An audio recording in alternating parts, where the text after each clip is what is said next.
Welcome. In this video, I'm going to give you a short introduction to how to sell your jewellery in shops or galleries. So this is a huge topic, and we have modules in this in the Jewellery Business Bootcamp, which is our 8-week intensive online course for jewellers who want to develop and grow their jewellery businesses, which we run every year towards the start of the year. So I'll put the link below so that you have information if you want to find out more about that. But today in this video, I'm going to share a little bit about how to get started with selling your jewellery in a shop. So it's a very exciting time when you've got some jewellery together and you're thinking about approaching shops or galleries in order to sell your work. And there are a few things that can really help with that process. So it's all in the preparation. We want to try and make sure that you have your work in cohesive collections so that it's things that are easy for the shop to sell, things that often match together, work well together, and so that when I come into a jewellery shop and I see your jewellery there, or any shop and I see your jewellery there, I can immediately say, oh, this all looks like it's from one jeweller, it looks like it works well together, and I'd love to pick one of those pieces. So that's kind of the vision behind the cohesive collection. We also need to work on your pricing to make sure that you have wholesale and retail prices available so that you can work with the customer in that way. And in this case, your customer is the shop owner or whoever's the buyer for that particular shop. We also need to make sure you have good photography, because that's how people are going to assess if they're going to want to sell your work or not. So there's quite a lot of preparation that goes into selling your work in shops. But once you've done the preparation, you can approach lots of different shops and find the ones that are really good fit and match for you. So you've got a cohesive collection together. That's one of the first stages. It can be really helpful to have something that's called a line sheet, where it's a document where you have pictures of your work, usually a little bit of information about each piece. So if I have a bracelet that I'm selling, I might say, gold plated bracelet with Swarovski crystals or whatever it is. Or if I've got, a silver pendant with a labradorite in it, I would put that. So I'm giving the shop owner some information about what it is that's available.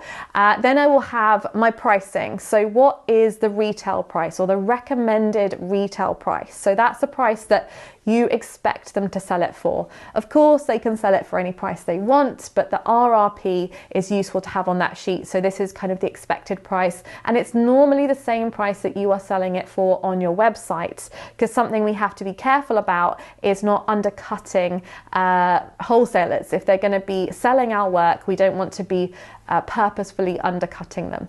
So RRP, and then also you need to have the wholesale price, which is normally 50% of the RRP. So that is the price that you're going to be selling your jewelry to the shop for. So it does depend on where you're selling, but often they will double up what it is. So if I sell a necklace to the shop for £50, they will sell it to a customer for £100.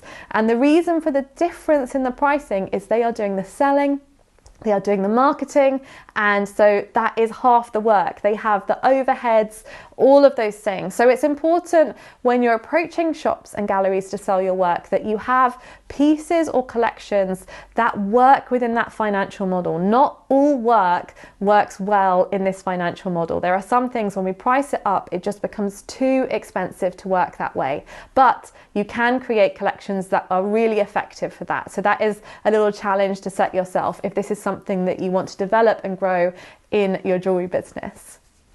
Once you have all your preparation done, you've got your line sheet, you've got all your information ready, it's also useful to have some basic contracts to lay out how you're going to work together. We've got lots of information on that on our website as well. So it can be quite an involved process, but essentially once you are ready with all your preparation, the next stage is to contact the shop. So this is often done via email, sometimes via phone. Possibly you can walk in as well, but don't expect to be seen if you just walk in. That does annoy some buyers. So you're normally looking for, in small boutiques, the shop owner, or in larger boutiques, the buyer for the shop, or in even larger places, the jewelry buyer specifically. That's the kind of contact that you're trying to find. And you want to approach it almost like a job interview, that you have something really really valuable to offer, but you know, they haven't, you're kind of going to them, they haven't asked for you, so you're pitching yourself in a way. And I would start very gently. Remember, they have often lots of people to deal with, they're very busy, especially at certain times of year, so pick the time of year, the day of the week, and things that feel, you know, most appropriate for this kind of meeting, and just say, you know, my name's so and so, I make and sell handmade jewelry, I love your shop, I think it'd be an amazing fit. You know, if you have any space for jewelers, let me know. Leave them a card if you're in person, or if you're doing it online, send over your line sheet and all your images. Remember that you're pitching yourself, so you want to make it as juicy and exciting as possible. And then it is up to them if they want to get in touch. And there may be so many reasons why they don't want to get in touch. So this is where we've got to start kind of collecting no's, because most shops that you get in touch with will not stock your jewelry. But if you get in touch with enough and they're a good fit and you've done all your prep work, then eventually you will get some. So again, it comes down to kind of building relationships with people and managing that communication. And every shop is a bit different, and every shop owner is a little bit different as well. So we just put our best foot forward, go for it. I encourage you to, you know, get your information together, start applying for shops and galleries. If this is an area that you want to grow your jewelry business in, you will learn so much from those initial meetings. Be open to feedback from the buyers. Remember that they know their customers and they are a business as well. So they are your customer. So you are there to serve them in the best possible way that you can, whilst also making sure you're taking care of yourself, your price margins and your business. So this has just been a whistle stop tour around it. It could be a whole course. And like I said, we do have lots more information on it on our website at jewellersacademy.com and inside the bootcamp. So do come and join us for more business tips, more information on developing and growing these amazing jewelry businesses. If you enjoyed this video, do give it a like and please subscribe to our YouTube channel. And if you would like to find out more about our free online courses and join our community, visit us at jewellersacademy.com.